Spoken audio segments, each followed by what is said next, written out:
নমস্কার বন্ধুরা, pro investment by ধ্রুবর চ্যানেলে তোমাদেরকে সকলকে স্বাগত। আজকে আমরা যে স্টকটি নিয়ে আলোচনা করব সেটি কিন্তু খুবই রিস্কি একটি স্টক। তো প্রথমেই আমি ডিসক্লেমার দিয়ে দিই যে এটাতে যারা ইনভেস্টমেন্ট করবেন বা করার কথা ভাববেন তারা নিজেরা নিজেদের মতো করে করবেন, কেননা আপনাদের নিজেদের মানি, হার্ডের মানি এতে ইনভেস্ট করা থাকবে।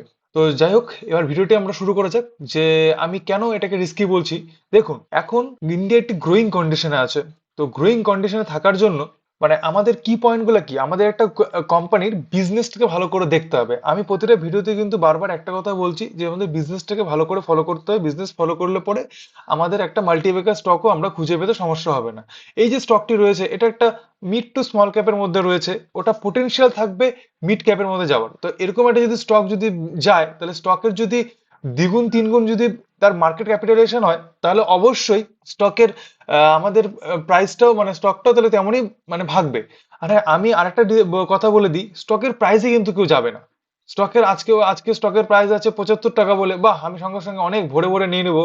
আবার কালকে দেখা গেলো একটা আমি একই মিড ক্যাপের স্টক সম্বন্ধে বললাম, সে স্টকের কত রয়েছে, ধরো 4-8 টাকা রয়েছে, না সেটা তো দাম বেশি নেওয়া যাবে না, এরকম দেখে কেউ কখনো তাকাবেন না। স্টকের মার্কেট ক্যাপিটালাইজেশন দেখবেন, স্টকের বিজনেস দেখবেন, এইসব দেখে তারপরে কিন্তু স্টকে ইনভেস্ট করবেন।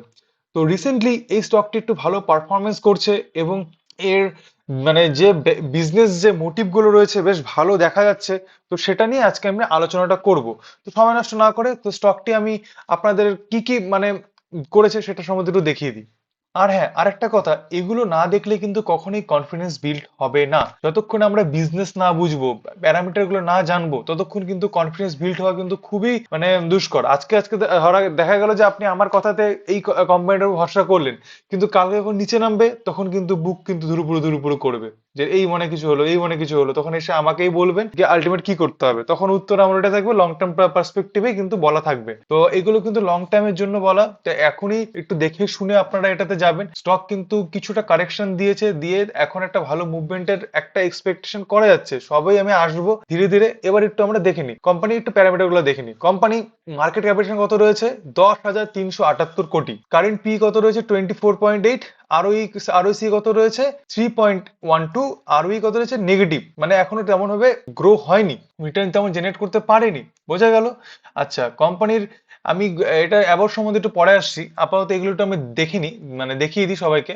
কোম্পানির হচ্ছে রাতে কোম্পানির হচ্ছে পি কেমন যেটা দেখলাম, তো ইন্ডাস্ট্রি পি এর সঙ্গে এর পি মোটামুটি ঠিকই রয়েছে, এমন না যে খুব হাই ফাই ভেগেছে, যে না একদম খুব ইস্যু হয়েছে। এখন অব্দি পিটা নর্মাল রয়েছে। কোয়ার্টারলি রেজাল্টটাকে একটু দেখে নেবো। কোয়ার্টার কারণ এগুলা কিন্তু মেন দেখার জিনিস রয়েছে। কোয়ার্টারলি রেজাল্ট কি রয়েছে, অপারেটিং প্রফিট 2022 থেকে আমি ধরলাম -11। মাইনাসটা কেন, এই যে মাইনাসটা রয়েছে এটা কিন্তু নেগেটিভ, মানে লস করেছে কোম্পানি। -11, -212, তারপরে কি 10 কোটি প্রফিট। মানে এরকম যদি প্রফিট করে তাহলে কিন্তু কোম্পানি আবার কিন্তু একটা মানে ভালো মানে উপরের দিকে যাওয়ার প্রবণতা দেখাবে। আবার তারপরে কোয়ার্টারে কত, -14, তারপরে -115, মানে 115, তারপরে 2, 1, 23। বোঝা গেল? মানে কোম্পানি এখন বর্তমানে কয়েকটা কোয়ার্টার ধরে একটা প্রফিট মানে প্রফিট শো করছে, মানে পোটেনশিয়াল দেখাচ্ছে। নেক্সট আমরা প্রফিট লস দেখে নেবো, কোম্পানি কি বর্তমানে প্রফিটেবল কি লস। কিছুটা প্রফিটেবল কিছুটা লসে রয়েছে, সেটা আমরা এখন দেখবো। দেখা যাচ্ছে কি 2021 থেকে দেখি -2 কোটি। তারপরে অপারেটিং প্রফিট কিন্তু আমরা দেখছি এটা -22, তারপরে 40। কোম্পানি কি করেছে, সেলস, সেলস আগে তেমন ছিল না যা দেখা যাচ্ছে, কিন্তু এখানে সেলস ভালো হয়েছে, তার একটা কারণ রয়েছে, সেটা আমি শো করব কারণটা। আর সেটাও তেমনি তেমনি হয়েছে, এক্সপেন্সও প্রায় অলমোস্ট তার কাছাকাছি হয়েছে। আমরা নিট প্রফিটটা একটু দেখে নেব। নিট প্রফিটে কি রয়েছে, 0554 -286। এই যে দেখা গেল -2, মানে আগের কোয়ার্টারের প্রফিট, আগের বছরে প্রফিট দেখিয়েছে, এই বছরের লস দেখিয়েছে, সামনে বিগত বছরে লস দেখিয়েছে। বড়োইং কত রয়েছে, বড়োইং কিন্তু এই কোম্পানি কিন্তু রয়েছে, এটা একটুখানি সাবধানতা থাকতে হবে, এমন না যে এটা ডেট ফ্রি কোম্পানি। বড়োইং এ কি কি রয়েছে, বড়োইং এ হ্যাঁ এটা কি কি একটা জিনিস, শর্ট টার্ম বোরিং রয়েছে, লং টার্ম বোরিং নেই। শর্ট টার্ম বোরিং কত রয়েছে এখন বর্তমানে 1241 রয়েছে। এইবার একটা ইন্টারেস্টিং জিনিস আমি দেখাই যে আমি কেন এই কোম্পানিটাকে আপনাদের সামনে শো করলাম। দেখুন, এইগুলা কোম্পানির ক্ষেত্রে কি হয়, যখন প্রমোটাররা আলটিমেট বুঝতে পারে যে কোম্পানির দিকটা কোন দিকে এগোতে পারে, তো নোটিস করতে হবে জিনিসটা যে প্রমোটার ঠিক রয়েছে কিনা। আমাকে দেখতে হবে যদি প্রমোটার ঠিক থাকে তার মানে কিছু না কিছু একটা পজিটিভ দিকে আছে। যদি প্রমোটার সেল করে, এফআইএস সেল করে, ডিআইএস সেল করে, কিন্তু মালটা কার কাছে যাচ্ছে, গোটা শেয়ার গুলো সব যাচ্ছে হচ্ছে পাবলিক দেয়, তাহলে বুঝে নিতে হবে যে কিছু তো গন্ডগোল হচ্ছে, তখনই কিন্তু বেরিয়ে পড়তে হবে।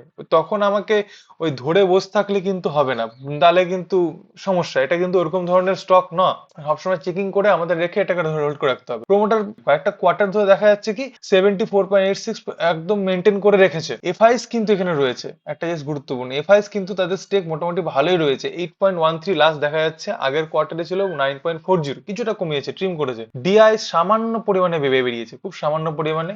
পাবলিক রয়েছে, পাবলিক হচ্ছে 16.87% রয়েছে, আর আদার্স হিসাবে রয়েছে 0.10% রয়েছে। এবার আমরা একটু কোম্পানি ওয়েবসাইটটা দেখে নেবো যে কোম্পানি বিজনেস কি করছে। দেখুন কোম্পানি কিন্তু অনেকগুলো বিজনেস রয়েছে, আমরা তার মধ্যে কোকো ব্লুর বিজনেসটা একটু দেখে নিই। এটা একটা এদের হচ্ছে একটা এদের বিজনেস, যেখানে এদের পার্টনারশিপটা আমাদের দেখতে হবে যে কোকো ব্লুতে এদের পার্টনারশিপ কে কে রয়েছে, যে অ্যালান সোলি, মানে এদের কিন্তু বেশ ভালো ভালো ব্র্যান্ডের সঙ্গে পার্টনারশিপ রয়েছে। অ্যালান সোলি, তারপরে ফাস্ট ট্র্যাক, তারপরে হচ্ছে রিবক, ম্যাক্স, বাটা, আরো টাইটেন, মানে বড় বড় কোম্পানিদের সঙ্গে, লিভাস, অ্যারো, মোচি, মানে বড় বড় পুমা, ওয়ানপ্লাস, রিয়েলমি, অ্যাডিডাস, এমব্রেন, এগুলো সব কোম্পানির সঙ্গে, সেলো, পেজ জিন্স, ট্রাম্প, এইসব কোম্পানির সঙ্গে কিন্তু, আরিয়াত, এইসব কোম্পানির সঙ্গে কিন্তু এদের কিন্তু বেশ ভালো পার্টনারশিপ রয়েছে। বোঝা গেল, মানে কোম্পানি ক্লায়েন্ট বেস কিন্তু ভালো। এমন নেক্সট যে পয়েন্টে আমি এবার বলবো, যে যার জন্য এরা একটু বেশি নজরে এসছে, তার কারণ হচ্ছে Ratan India Enterprises to acquire 100% stake in Revolt, stock jumps 11%। তো ব্যাপারটা হচ্ছে কি, যে রিভোল্ট একটা মানে ভালো, মোটামুটি একটা চার্জিং বাইক। তো এর বাইকগুলো কিন্তু যথেষ্টই আমরা আশপাশে দেখতে পাই, আর এর বাইকগুলো বেশ ভালো সেলও রয়েছে, এমন না যে সেল নেই। আর খুব মানে ভালো রেঞ্জ দেয় এই বাইকগুলো, তার জন্য অনেকে কিন্তু এটা কিনছে। আর আমি যার জন্য এটা বলছি যে এরা কিন্তু একটা রেভলিউশনের দিক থেকে আরো স্টার্ট করে দিল, যে যাতে কোনো পিছিয়ে না থাকে। তো ওটাই এখানে সম্পূর্ণ লেখা আছে, যে এটা রিভোল্টকে একবার হেনাতেনা করেছে সম্পূর্ণ, যে রিভোল্টের এই গাড়িটার এই মডেলটা হচ্ছে, গাড়িটা এরকম, এই যে রিভোল্ট, ঠিক আছে, ভালো একটি বাইক, মানে চার্জিং বাইক, ই বাইক বলতে গেলে। নেক্সট এদের ব্র্যান্ডও কিছু রয়েছে, নিউ ব্র্যান্ড লিমিটেড এদের হচ্ছে ব্র্যান্ডের রয়েছে, যা দেখা যাচ্ছে যে ওয়ারেবল জিনিসের। উইনফাই, এটাতে কিন্তু দেখলাম যে উইফিন, এটাতে আমরা কি দেখলাম, এটাতে দেখা যাচ্ছে যে এটা কিছু কিছু টু হুইলার্স দের লোনও প্রোভাইড করে। শুধু টু হুইলার্স না, তারপরে হ্যাজেল ফ্রি পার্সোনাল লোনও দেন এরা, এছাড়া ক্রেডিট লোনও দেন। এখানে সম্পূর্ণ কিন্তু এদের লেখা রয়েছে, যার জন্য আমি বারবার করে আপনার সবাইকে বলছি একটু ওদের সাইট গুলোকে দেখবেন। তাই সাইট দেখলে আমরা মোটামুটি জানতে পারি যে এরা কি কি করছে না করছে। আর এদের কিন্তু টাইপ কিন্তু রয়েছে, দেখা যাচ্ছে অ্যাক্সিস ব্যাংক, বাজাজ ফিনসার্ভ, মানে ভালো ভালো মাথুন ফাইন্যান্স, এইসব কোম্পানির সঙ্গে এদের কিন্তু ভালো ভালো টাইপ কিন্তু রয়েছে। ইয়েস ব্যাংক, নিউ স্কাই এটাই কিন্তু একটা ভালো এদের কিন্তু ডিভিশন, মানে ড্রোন সেক্টর। দেখুন আমাদের ইন্ডিয়া যত এগোবে ড্রোন সেক্টর কিন্তু তত কিন্তু মানে আরো মানে ভালোর দিকে এগোবে। মানছি যে এখনকার সময় সরকারি কিছু নির্দেশ অনুযায়ী ড্রোনটাকে অতটা মানে প্রায়োরিটি দেওয়া হচ্ছে না, কিন্তু একটা সময় এমন আসবে যে ড্রোনটাকে প্রায়োরিটাইজ করতেই হবে, নাহলে হবে না। তো তো এদের কি কি, এরা কি কি সেগমেন্টে কাজ করে ড্রোনের? পেস্টিসাইড এগ্রিকালচার, এই যে পেস্টিসাইড এগ্রিকালচারের এরা হচ্ছে ড্রোন বানায়। তারপরে হচ্ছে মাইনিং এগ্রিগেটস এরও এরা ড্রোন হচ্ছে বানায়। তারপরে সার্ভে অ্যান্ড ম্যাপিং, হচ্ছে এগুলো বেশিরভাগ মিলিটারি ক্ষেত্রে প্রয়োজন পড়বে, তো ওই ক্ষেত্রে লাগে। এছাড়াও বা আমাদের নর্মাল ডে বাই ডে ইউজেও কিন্তু অনেক ক্ষেত্রে প্রয়োজন পড়বে, তো এইসব জিনিস কিন্তু এরা তৈরি করছে। এছাড়াও ড্রোন ডেলিভারির ক্ষেত্রে, মানে এমার্জেন্সি ডেলিভারির ক্ষেত্রে কিন্তু এরা সে ড্রোন গুলো কিন্তু মানে তৈরি করছে, যাতে হসপিটালাইজ কোনো একটা মেডিসিন যেন তাড়াতাড়ি করে পৌঁছানো যায়। তারপরে কনস্ট্রাকশন প্রসেস প্রোগ্রেস মনিটরিং, ধরো কোনো একটা বড় মানে জায়গা রয়েছে যেখানে বড় ইন্ডাস্ট্রির জায়গাতে তো সবসময় যে লেবারদের বা ইসাদেরকে যে কাজ ফলো করা সম্ভব না, তো সেখানে ড্রোন দিয়ে আমরা কাজটাকে নোটিস করতে পারবো। ইন্ডাস্ট্রিয়াল ইন্সপেকশন হয়ে যায়, এখানে ইন্ডাস্ট্রিয়াল ইন্সপেকশনের ক্ষেত্রে যেটা বললাম সে সেম অনেকটা ড্রোন এখানে কিন্তু রয়েছে। আমরা এখানে এবার এদের কিছু ড্রোনের মডেল গুলো আমরা দেখতে পাচ্ছি, যে ডোপো রয়েছে, ডিফেন্ডার রয়েছে, নিম্বেল রয়েছে, তারপর হচ্ছে টালফ ট্যাক্ট রয়েছে। মানে এগুলো বেশ এদের ভালো ভালো ড্রোনের একটা কিছু মডেল আমরা এদের দেখতে পাচ্ছি। এবার আমরা রতন ইন্ডিয়া এন্টারপ্রাইজের চার্টে চলে আসি। তো চার্টে কি দেখা যাচ্ছে, যে 2022 থেকে কিন্তু এদের কিন্তু স্টার্টিং দেখা যাচ্ছে। তো আমরা এখানে একটু ফলো করি, যে এরা মানে একটা রেঞ্জের মধ্যে কিন্তু ব্লক ছিল। যদি ধরা যায় যে এই রেঞ্জটার মধ্যে কিন্তু এটা ব্লক ছিল। আর হ্যাঁ, আমি এই যে কোথা থেকে কোন রেখাগুলো নিচ্ছি না নিচ্ছি সব কিন্তু ডিটেলস আমার একটা ভিডিও রয়েছে, আপনারা চাইলে ওখান থেকে দেখে নিতে পারেন। দেখুন আমরা এবার একটু চার্টে চলে আসি রতন ইন্ডিয়ার। তো এখানে কি দেখা যাচ্ছে যে একটা বেশ ভালো কিন্তু কনসলিডেশনের পিরিয়ড আগে ছিল। ঠিক আছে, যদি আমি এখানে জুম করে দেখি যে এই রেঞ্জে এরা অনেক দিনই মোটামুটি ছিল।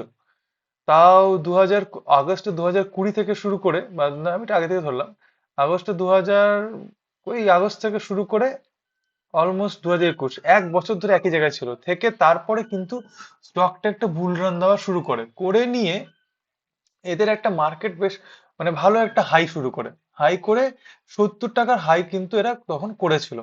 করে আবার কিন্তু সেম ভাবে কিন্তু কনসলিডেশন পিরিয়ডে রয়েছে, কি দেখতে পাচ্ছি, রয়েছে বা ছিল থেকে তারপরে আবার ব্রেকআউট দিয়ে স্টক একটু কনসিডার করছে আবার, মানে প্যাটার্নটা এরকমই যে মানে একটা মানে ভালো একটা নিউজ এলে তখন এরা ব্রেকআউট ভালো করে করে।